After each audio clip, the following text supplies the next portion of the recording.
हाँ जी, हमारा last lecture यहाँ ख़त्म हुआ था कि हम ये फॉर्म खोलते थे, लेकिन जैसे इस फॉर्म को क्लोज़ करते हैं तो सॉफ्टवेयर ही बंद हो जाता है, हालांकि सिर्फ ये फॉर्म क्लोज़ होना चाहिए। तो उसके लिए हमें थोड़ा सा कोड लिखना पड़ेगा। जहाँ हम इस फॉर्म को ओपन कर रहे हैं वहाँ हम कहते हैं frm_mp.set_default_close ऑपरेशन। तो वो ऑलरेडी होता है एग्जिट ऑन क्लोज, इसका मतलब है सॉफ्टवेयर बंद कर दो। हम कह देते हैं इसको नहीं, डिस्पोज ऑन क्लोज, यानी डिस्पोज ऑन क्लोज का मतलब है सिर्फ ये वाला डायलॉग बंद होगा और बंद नहीं होंगे। अब इसको चलाते हैं, तो चलाने के बाद देखते हैं तो ये खुला है, इसको बंद किया है तो सॉफ्टवेयर बंद नहीं हुआ। अगली बात ये कि ये कॉर्नर में नज़र आ रहा है, मैं चाहता हूँ ये सेंटर स्क्रीन में नज़र आ जाए। तो सेंटर स्क्रीन में दिखाने के लिए हम यहाँ पर इसका ना frmm_mp.location set location relative to this। इसका क्या मतलब है, ये जो दिस से मुराद क्या है, ये वाला फॉर्म जो है, करंट फॉर्म जो है मेन फॉर्म के मुताबिक ये रिलेटिव हो जाए। रिलेटिव का क्या मतलब है, फॉर्म के हर तरफ से ये बराबर हो जाए, यानी बिल्कुल सेंटर में आ जाए। अब हम इसको चला के देखते हैं, तो इसको ओपन करता हूँ, तो अब ये फॉर्म हमारा बिल्कुल सेंटर ऑफ द स्क्रीन में ओपन हो। इसका टाइटल कोई नज़र नहीं आ रहा, हम टाइटल सेट कर सकते हैं क्योंकि इसका नाम क्रिएट चेंज प्रोडक्ट्स रखा है, तो मैं इसका टाइटल भी सेट कर देता हूँ। टाइटल सेट करने के लिए frmm_mp.setTitle, इसमें हम दे देते हैं क्रिएट चेंज प्रोडक्ट्स। अब ये हम इसका टाइटल सेट करते हैं और इसको चलाते हैं, तो चला के देखते हैं, तो अब जो फॉर्म ओपन होगा उस फॉर्म के ऊपर क्रिएट चेंज प्रोडक्ट्स लिखा हुआ नज़र आ रहा है। अब अगला हमारा काम ये है कि इस प्रोडक्ट्स को हम MySQL की डाटाबेस में जाकर सेव कर दें। तो पहले MySQL की डाटाबेस बनानी पड़ेगी, उसके लिए XAMPP मैंने इंस्टॉल किया हुआ है, आप भी XAMPP इंस्टॉल कर सकते हैं। ये XAMPP है और इसमें MySQL इस वक्त चल रहा है। सिंपली हम एडमिन पे क्लिक करेंगे तो ये एडमिन का पेज खोल देगा जहाँ सारी डाटाबेसेस मौजूद है। तो हम कैंटीन का सॉफ्टवेयर बना रहे हैं, तो कैंटीन के लिए एक नई डाटाबेस बना लेते हैं और उसका नाम रख लेते हैं canteen DB, canteen database. Create पे क्लिक किया तो ये कैंटीन DB बन गई है। कहता है टेबल क्रिएट करो, मैं क्या जी करें। टेबल का नाम क्या रखेंगे, प्रोडक्ट्स, और उसके 4 कॉलम होंगे। गो करते हैं, कॉलम उसने दिखा दिए हैं। पहला क्या है, कोड है और इंटीजर टाइप का है, और ये ऑटो इंक्रीमेंट कर रहा हूँ ताकि ये प्राइमरी की सेट हो जाए। ठीक हो गया। दूसरा हमारा प्रोडक्ट का नेम होगा इसमें, और यहाँ पे मैं टेक्स्ट कर रहा हूँ। तीसरा हमारा प्राइस, और ये भी इंटीजर कर देते हैं। और चौथा हमारा यूनिट ऑफ मायर होगा, और इसको भी हम टेक्स्ट कर देते हैं। टेबल को सेव करता हूँ, तो कैंटीन DB के अंदर प्रोडक्ट्स का एक टेबल सेव हो गया। ठीक है। अब इस टेबल के ऊपर क्यूरियाँ लग सकती हैं। जी हाँ, SQL पे क्लिक करके मैं जो क्यूरी लिखूँगा वो लग जाएगी। पहले यहाँ क्यूरी लिख के देखते हैं, फिर इसको जावा में लिख के देखेंगे। तो वैसे यहाँ पर इन्होंने दी है, अगर मैं इंसर्ट के बटन पे क्लिक कर दूँ तो ये इंसर्ट की क्यूरी बना देगा। सारी क्यूरी बना दी है, सिर्फ यहाँ पर वैल्यूज़ देनी है। कोड क्योंकि ऑटो इंक्रीमेंट किया है, तो कोड ना भी दें तो टेबल ऑटोमेटिकली जनरेट कर देगा, क्योंकि वो ऑटो इंक्रीमेंट मैंने सेट किया है। बाकी 3 फील्ड्स देने पड़ेंगे, वो 3 फील्ड्स दे के देख लेते हैं। सबसे पहले हम कह देते हैं प्रोडक्ट का नाम, मैं कह देता हूँ पिज़्ज़ा। ओके। प्रोडक्ट की प्राइस सामने क्या रखनी है, मैं कह देता हूँ 450। और यूनिट ऑफ मायर क्या होगा, ईच। ब्रैकेट क्लोज, इंसर्ट की स्टेटमेंट ख़त्म, गो दबाया और उसने क्या कहा, इंसर्टेड 1 रो, कितने सेकंड में उसने टाइम भी दिया है। आप प्रोडक्ट्स पे क्लिक करता हूँ तो देखें एक प्रोडक्ट कोड और पिज़्ज़ा हमें यहाँ पर नज़र आ रहा है। अब अगर मैं इसको चेंज करना चाहता हूँ तो यहाँ पर हमारे पास अपडेट की क्वेरी होती है, तो हम चेंज करना चाह रहे हैं तो मैं कह देता हूँ कि जी सिर्फ नेम को चेंज कर दो, तो उसके लिए ये क्वेरी लगी और हमने नेम को कर दिया नेम इज़ पिज़्ज़ा स्मॉल। बाकी प्राइस 450 रहने देते हैं, यूनिट ऑफ मेजर भी ईच रहने देते हैं, और वेयर 1 की जगह हम कह देंगे where code is equal to 1। वो आइटम जिसका कोड 1 है उसका नाम जो है वो पिज़्ज़ा सेट कर दो, ये अपडेट की क्वेरी है। इसको गो दबाता हूँ तो उसने कहा कि उसने चेंज किया। इधर जाके देखते हैं तो देखें वो जो 1 वाला था वो पिज़्ज़ा स्मॉल हो गया है। ठीक है, सिमिलरली हम अपनी डिलीट की क्वेरी भी लगा सकते हैं, delete from table name products where code is equal to 1, ये इसको डिलीट कर दें। अब जाते हैं नेटबीन्स में और वहाँ से हम देखते हैं कि कैसे हम सेम डाटाबेस के साथ अपना कनेक्शन इस्टेब्लिश कर सकते हैं। तो यहाँ पर सर्विसेज में जाएंगे, डाटाबेस पे राइट क्लिक करेंगे, न्यू कनेक्शन। कौन सी डाटाबेस? MySQL डाटाबेस से। ये इसने बताया हुआ इसका कनेक्टर पड़ा हुआ है। अगर कनेक्टर ना पड़ा हो तो ये कनेक्टर डाउनलोड किया जा सकता है। तो डाउनलोड करने के लिए हम गूगल में जाके सिंपली लिखते हैं MySQL कनेक्टर फॉर जावा। तो ये देखें dev.mysql.download कनेक्टर्स में पड़ा हुआ है और इस पर क्लिक करेंगे तो ये देखें यहाँ ये डाउनलोडेबल पड़ा हुआ है। तो यहाँ से डाउनलोड किया जा सकता है। ऑपरेटिंग सिस्टम सेलेक्ट करेंगे यहाँ से और हम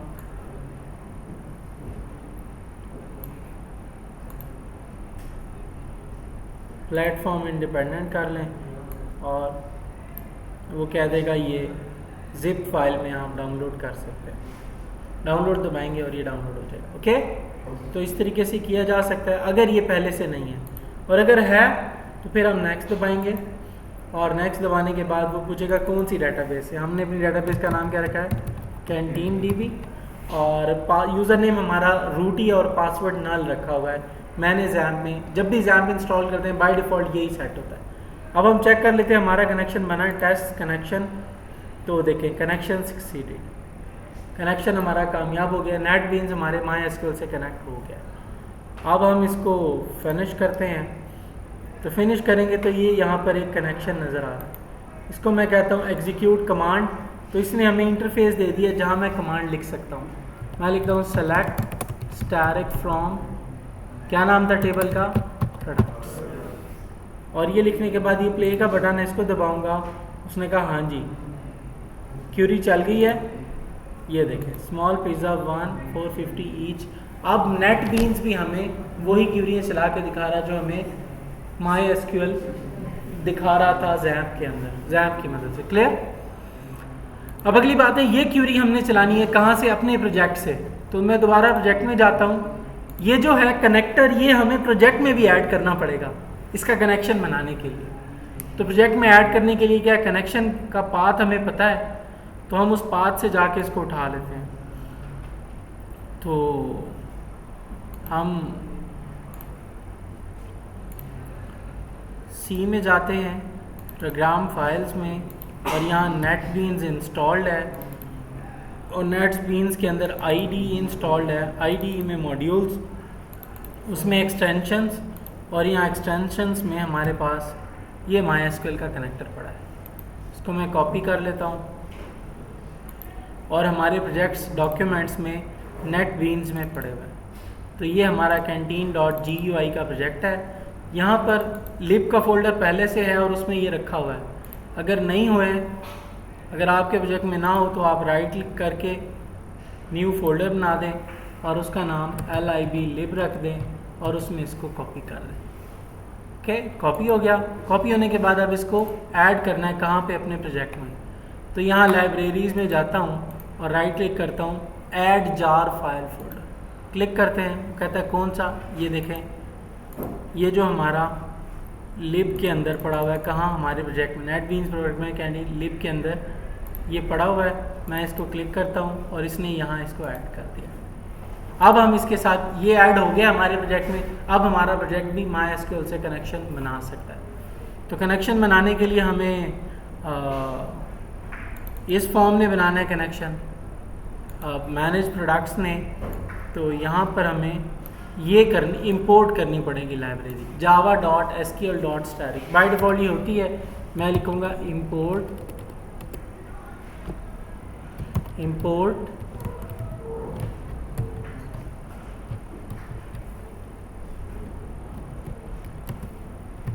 java.sql.static। SQL के अंदर जितनी भी क्लासेस हैं सारी इंपोर्ट करके लिया है। तो जो सबसे पहली क्लास इंपॉर्टेंट है हमें चाहिए वो है कनेक्शन की क्लास। तो डेटाबेस कनेक्टिविटी का जो भी कोड हमने लिखना है वो इस सेव बटन के अंदर लिखना है। तो सेव बटन का नाम क्या है? यहाँ पर बटन 1 है।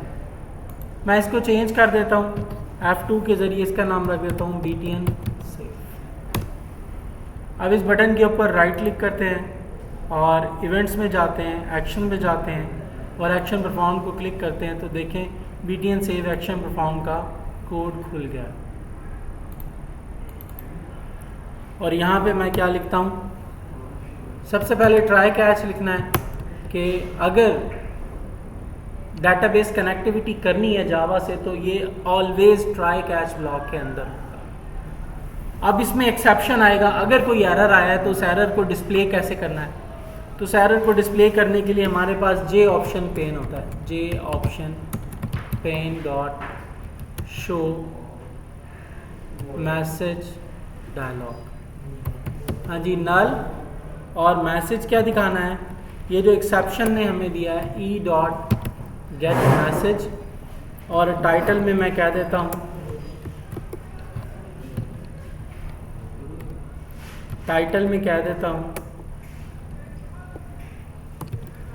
Error occurred. और यहाँ पर हमने बताना है कि हमारे डायलॉग की टाइप क्या है। तो उसमें जे option pen dot information message का हमने दिखा दिया। क्या क्लियर? अब यहाँ पर सबसे पहला काम है, हमने बताना है कि हम डेटाबेस को कनेक्ट करने जा रहे हैं MySQL की डेटाबेस के साथ। उसके लिए हमारे पास होता है क्लास डॉट फॉर नेम का मेथड, और इसमें स्ट्रिंग के अंदर हम क्लास दे देते हैं। तो ये क्लास क्या है? इंटरनेट पे भी देखी जा सकती है, वैसे भी आपको पता होगा। तो मैं यहाँ पर इसको सर्च करके देख लेता हूँ, class dot for name for class dot for name for MySQL। उसके लिए क्या है? तो यहाँ पर आपको लिखी हुई नज़र आ गई है com.mysql.jdbc.driver नज़र आ रहा है, ये देखें, ये नज़र आ रहा है। तो ये हम लिखते हैं जब हम कनेक्ट करने जाते हैं MySQL के साथ। मैंने इसको इधर से कॉपी कर लिया है और यहाँ पर आकर पेस्ट कर दिया। अब अगला कनेक्शन का ऑब्जेक्ट है जो कनेक्शन इस्टेब्लिश करेगा। Connection con is equal to driver manager dot get connection. अब ये गेट कनेक्शन हमें MySQL के साथ कनेक्शन रिटर्न करेगा। इसमें तीन चीज़ें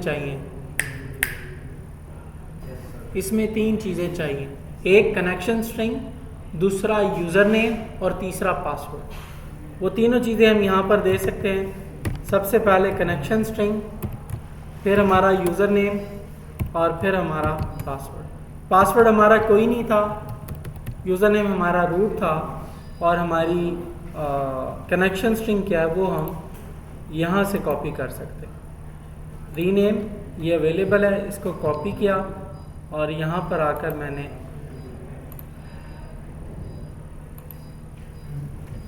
पेस्ट किया। तो कैंटीन डीबी से कनेक्ट करना है जो कि लोकल होस्ट पर हमारी होस्टेड है। तो ये हमारा गेट कनेक्शन के लिए कोड होगा। कनेक्शन मिल गया तो हमने अब इस कनेक्शन के लिए क्यूरी लगानी है। तो क्यूरी लगाने के लिए हमारे पास स्टेटमेंट का क्लास है stmt is equal to connection dot create statement. ये स्टेटमेंट बन गई। अब इस स्टेटमेंट से हमने कॉल करना है stmt डॉट एग्जीक्यूट अपडेट का मेथड होता है। उसमें वो कहता है कि क्यूरी लिख दे जो भी वैल्यूज भेजनी। हम क्या देते हैं इंसर्ट इनटू टेबल नेम क्या था products name price unit of year.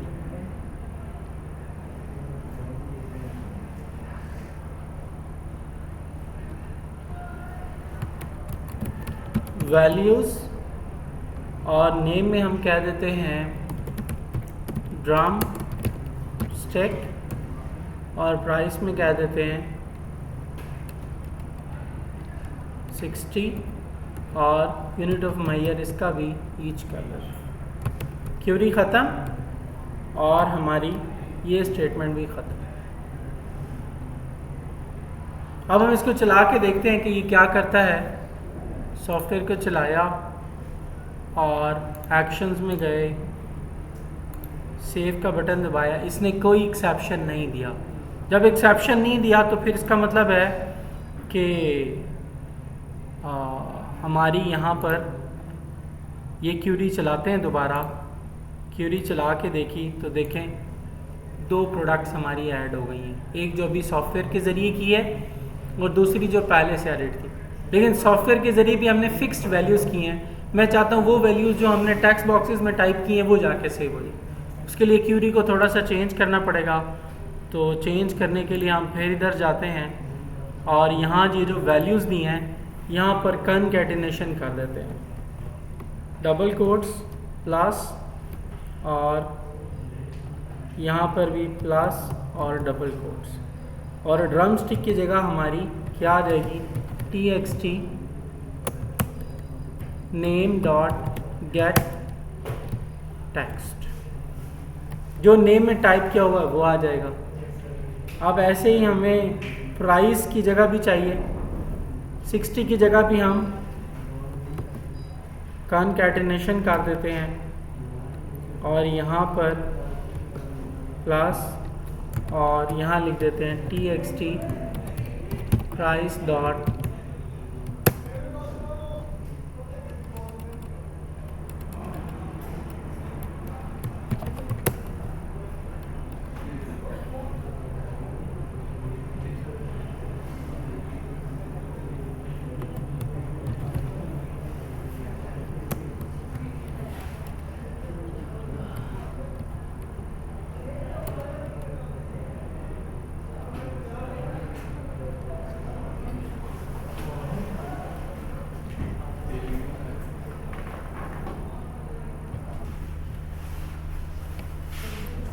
अच्छा जी। अब यहाँ पर txt price dot gate text और ईच की जगह क्या आ जाएगा, ईच की जगह आ जाएगा प्लस प्लस ब्रैकेट और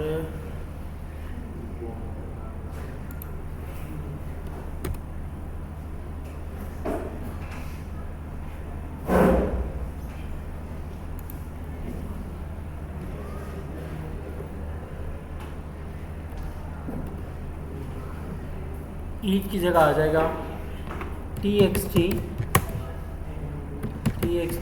unit of year dot gate text. तो अब ये वो वैल्यूज़ हैं जो हमने टाइप की हैं और ये जाकर डाटाबेस में सेव हो जाएंगी। उसके लिए हम इसको चला के देखते हैं और क्लिक करते हैं और यहाँ पर नेम की जगह जी बताएं क्या लिखें,